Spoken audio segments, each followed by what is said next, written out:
डहेलगन classification और classification of Rolf Martin Theodor Dahlgren. इसमें इतने सारे कंफ्यूजन हैं इस क्लासिफिकेशन में कि कहीं पे इसकी डीमेरिट नहीं मिल रही है, कहीं पे इसकी मेरिट नहीं मिल रही है, कहीं पे इसकी टेबल नहीं मिल रही है। और तो और बड़ी बात ये हुई कि जब मैंने गूगल भी किया, विकिपीडिया भी निकाला, तो पता चला कि जो लेटेस्ट वर्जन जो इसका है वो सबसे ज़्यादा मुश्किल है। यानी कि मुश्किल का मेरा मतलब आपके लिए नहीं, मुश्किल का मेरा मतलब है कि मुझे समझ नहीं आया। और जब मुझे ये मन में आया कि जब मुझे ही समझ में नहीं आ रहा है, तो स्टूडेंट की कैसे समझ में आएगा? तो आपकी सिचुएशन भी ऐसी है कि आपको भी लगता है कि यार इसमें क्या पढूं, क्या छोड़ूं? तो ये वीडियो आपकी मदद करेगा। हाँ, एक चीज़ और मैं शेयर करना चाहूँगा। मैंने बहुत सारी जगह पे इन इसकी वीडियोज़ को भी मैंने देखा और देखने के बाद मैं किसी भी वीडियो से सैटिस्फाई नहीं हुआ। यानी कि एक स्ट्रक्चर होनी चाहिए। जब भी हम किसी क्लासिफिकेशन की बात करते हैं, चाहे हम थ्योरी एग्ज़ाम की बात करें, चाहे हम कॉम्पिटिटिव एग्ज़ाम की बात करें, हमारे पास एक स्पेसिफिक स्ट्रक्चर होना बहुत ज़रूरी है। अगर स्ट्रक्चर नहीं होगा तो हमें बहुत सारे क्लासिफिकेशन है हमारे कोर्स में होते हैं, सबको रटना पड़ेगा। अगर एक स्ट्रक्चर हमारे पास आ जाता है तो हमें रटना नहीं पड़ता। हम फिर उसी स्ट्रक्चर में, उसी सांचे में सारे क्लासिफिकेशन वन बाय वन करके फिट होते चलते हैं और उससे हमारे नोट्स बन जाते हैं, शॉर्ट नोट बन जाते हैं, जो हमारे कंपटीशन में काम आते हैं। इट्स अबाउट मी के लिए काम का है, चाहे आप बीएससी में हैं या स्कूल में हैं, एमएससी में हैं, जनरल पेपर में हैं या स्पेशल पेपर में, सारे स्टूडेंट के लिए ये वीडियो यूजफुल होगा ऐसा मुझे लगता है। बाकी आप बताएंगे कमेंट करके या लाइक करके या शेयर करके बताएंगे तो पता चलेगा। इस वीडियो में हम देखेंगे सबसे पहले, यानी कि जो अपना एक फॉर्मेट है, वो पहले ऑथर के बारे में देखेंगे कि ऑथर का क्या कंसेप्ट है। उसके बाद हम देखेंगे कि इस सिस्टम में टेबल कैसे बने, और टेबल सिंपल भी तो होनी चाहिए। थोर्ने, तख्ताजन, हचिनसन, इनकी जो टेबल है अलग अलग किताबों में इस तरह से दी हुई है कि बच्चे बार बार सवाल पूछते हैं, सर कौन सी टेबल सही है, कौन सी टेबल सही है।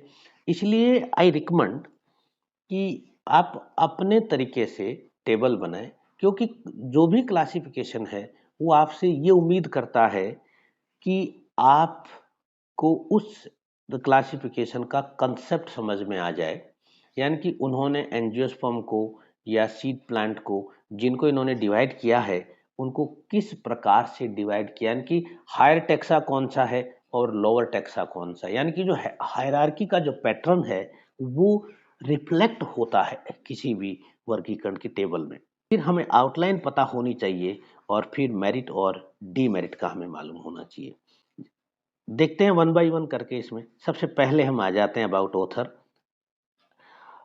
रॉल्फ मार्टिन थियोडर डहेलगन 1932 में इस दुनिया में आए और 1987 में इस दुनिया को अलविदा कह गए। स्वीडिश डेनिश बॉटनिस्ट थे और एक जाना माना नाम था यूनिवर्सिटी ऑफ कोपेनहेगन में। 1973 टू हिज डेथ इन्होंने एमएससी डिग्री किया बायोलॉजी में 1955 में और पीएचडी किया 1963 में। 14 फरवरी 1987 को एक कार एक्सीडेंट में डेथ हो गई।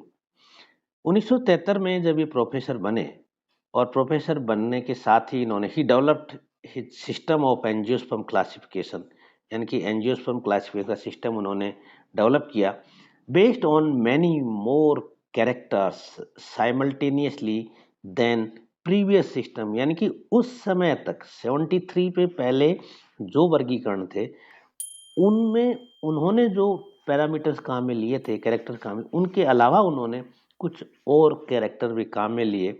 और मोस्ट इम्पोर्टेंट सेगमेंट इनका था केमिकल प्लांट ट्रेट, यानी कि इन्होंने कीमोटैक्सोनॉमी का भरपूर उपयोग किया। कि the system was first presented in Danish, यानी कि डेनिश लैंग्वेज में रिलीज किया गया था, जो बहुत वाइड स्प्रेड नहीं हो पाया। It rapidly gained widespread acceptance, particularly due to instructive diagram, so called डेहेलग्रेनोग्राम।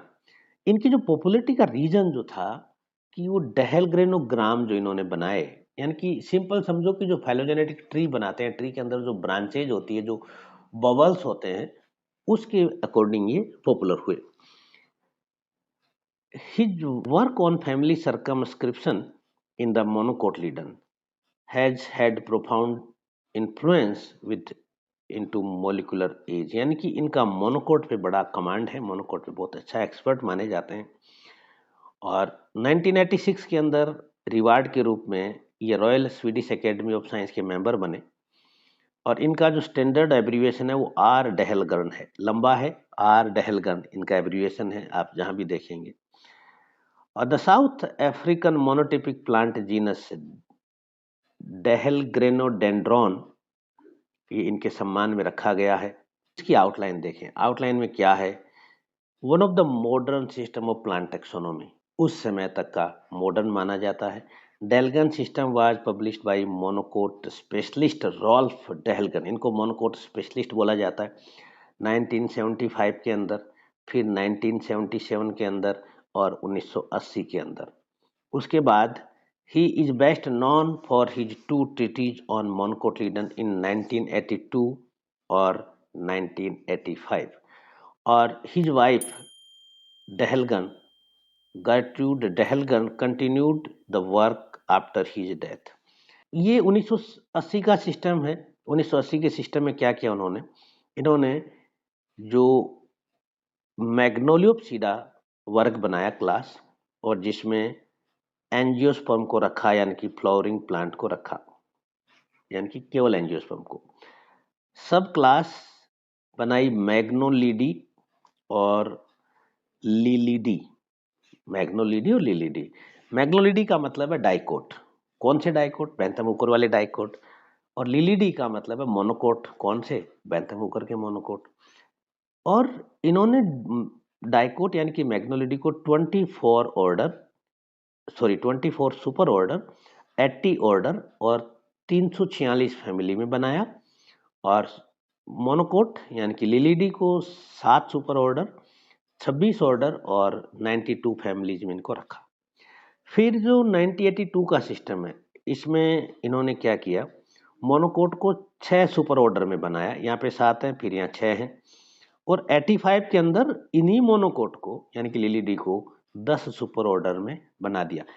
Dear student, यही वो वजह है जहाँ पे स्टूडेंट कंफ्यूज होते हैं, यही वो पॉइंट है जहाँ बच्चे कंफ्यूज होते हैं। आपको कंफ्यूज नहीं होना है, मैंने साफ साफ बता दिया। अब हम ले रहे हैं 1980 के सिस्टम को काम, 1980 के सिस्टम को काम लेना है। सुपर ऑर्डर 24 प्लस 7 यानी कि डाइकोट के 24, मोनोकोट के 7। ये देखें पहला कि क्लास मैग्नोलियोप्सिडा, ये छोटी सी टेबल है, इसको याद रखिएगा, बहुत सुंदर से आपको बनाना है।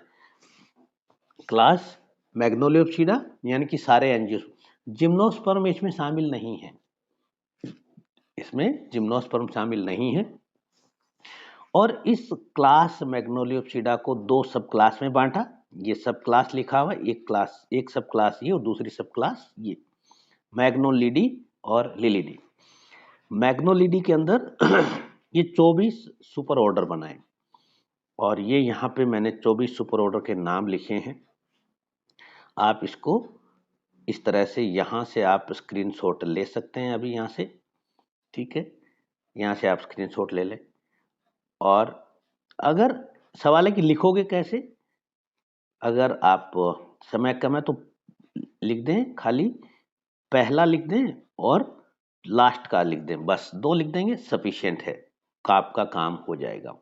इसी प्रकार से ये जो हमारी लिलिडी है, इसमें 7 सुपर ऑर्डर हैं। यहाँ पे आप यहाँ से स्क्रीनशॉट ले लें, आप यहाँ से, और वही बात लिखें कैसे, पहला लिख दें और 7वां लिख दें, आपका काम हो जाएगा। क्योंकि एग्जामिनर को ये पता है, एग्जामिनर आपसे क्या चाहता है, एग्जामिनर आपसे ये चाहता है कि आपको नॉलेज है, बस ये आपको साबित करना है कि आपको नॉलेज है। अब मेरिट एंड डीमेरिट, तो पहली मेरिट पे आते हैं। पहली मेरिट क्या कह रही है, this system is highly phylogenetic, system बहुत ही हाईली फाइलोजेनेटिक है, okay. Where angiosperm are ranked as class like other recent system, यानी कि अदर इनके समकालीन थोड़ने तख्ताजन कॉन्क्विस्ट थे, उन्होंने भी यही किया था, इन्होंने भी यही कर दिया। चलो अच्छी बात है, मान लिया। नंबर 2, मॉर्फोलॉजी, फाइटोकेमिस्ट्री, एम्ब्रियोलॉजी को इन्होंने यूज किया, और साथ में केमिकल कैरेक्टर यानी कि कीमोटैक्सोनॉमी को भी इन्होंने यूज किया था, याद रखिएगा, ये लिख सकते हो आप। तीसरा कि एंजियोस्पर्म को रैंक दे दी क्लास, जो पहले मैंने बात कर ली। फिर कह रहे हैं कि डाइकोट प्लेस्ड बिफोर मोनोकोट, चलिए अच्छी बात है। The use of super order made the classification more realistic, इनका कहना है कि जो सुपर ऑर्डर का जो इन्होंने यूज किया वो एक अच्छा रहा, एक रियलिस्टिक अप्रोच आ गई। Okay, all families were placed properly. यहाँ पे एक चीज ध्यान रखना स्टूडेंट, ये जो लाइन है ना, आप किसी भी क्लासिफिकेशन के मेरिट में लिख सकते हो, ये तकिया कलाम लाइन है, all families were placed properly. आपको कुछ भी अगर याद नहीं हो तो चलिए यहाँ आ जाते हैं मेरिट में। The preparation of the separation of Brassicaceae and Caperaceae has been justified, यानी कि इन्होंने इनको Brassicaceae और Caperaceae पहले साथ में थी, अब अलग कर दिया। Okay, the arrangement of taxa in the form of bubble diagram, मैंने कहा था ना कि डेंड्रेनोग्राम, उसी की बात हो रही है, डेहलग्रेनोग्राम। तो give an idea about relationship of super order, order and even families. Next point देखिए, Scrophulariales was merged with Lamiales which is also justified by recent system of classification. Cornales, ये देखिए, Cornales was placed near Ericales. Okay, the genus Acorus was placed into Acoraceae from Ericaceae. Okay, the use of super order and the suffix any are in accordance with the order with the other modern system like Thorne, यानी कि इनका जो, इसको simple कर दो कि जो super order और वो जो इन्होंने काम में लिए वो अदर सिस्टम के अकॉर्डिंग ही है, तो वो ओके है। अब से आप डीमेरिट की बात करते हैं कि कमियां क्या रही। मैं एक बात कहता हूं कि जितने भी फाइलोजेनेटिक हैं, प्रैक्टिकल यूटिलिटी की है ही नहीं, तो पहली डीमेरिट देखिए ये रही, the system is not useful in plant identification. Second, it is not useful for identification in field and arrangement of plant in herbaria। ये तो सबके लिए, ये तो बैंथम हुकर की मेरिट है, बाकी सबकी डीमेरिट है। ये ओनली फ्लावरिंग प्लांट वर इंक्लूडेड, भाई ऐसा क्यों, और भी तो प्लांट हैं, ये डीमेरिट आ गई। Plants are classified up to family level, सिर्फ फैमिली लेवल की बात करी, आगे इन्होंने बात ही नहीं करी कि फैमिली में सब फैमिली या कौन से प्लांट होंगे, कुछ भी नहीं, सिर्फ फैमिली की बात कर ली। This system provide classification of angiosperm only up to the family level. Thus, it is not suitable for identification and adaptation in herbaria. Repeat हो गया ये। System include, ये very important है, ये लाइन भी आप सब में लिख देना। The system include unnatural order and super order. Unnatural order and super order. Seventh में देखिए, although the families Vinteraceae and Canalaceae showed their 99.100% relationship by multi-gene analysis, yet Dalton placed these two families in two separate। मोटी मोटी बात है कि विंट्रेसी और कैनालेसी को अलग रखना चाहिए था, इन्होंने साथ ही रख दिया। फिर 8वें नंबर पे देखिए क्या कह रहे हैं, 8वें नंबर पे कह रहे हैं कि Asteranae, Cornanae and Aralianae were placed before Lamianae, however they should be placed after, यानी कि इनको लेमियनी के पहले रख दिया जबकि बाद में रखना चाहिए था। ठीक है, तो ये हो गई डीमेरिट। हाँ, आपका इस वीडियो से जुड़ा हुआ या किसी भी वर्गीकरण से जुड़ा हुआ कोई भी सवाल हो तो मुझे बताइएगा जरूर, कहीं ऐसा नहीं हो कि more study more confusion, less study less confusion, no study no confusion, कि आपको कोई कन्फ्यूजन ही नहीं हो, डाउट ही नहीं हो, इसका मतलब आप समझ सकते हैं। हाँ, वीडियो अच्छा लगा हो तो लाइक कीजिएगा, शेयर भी कीजिएगा और चैनल को सब्सक्राइब भी कीजिएगा। Thank you.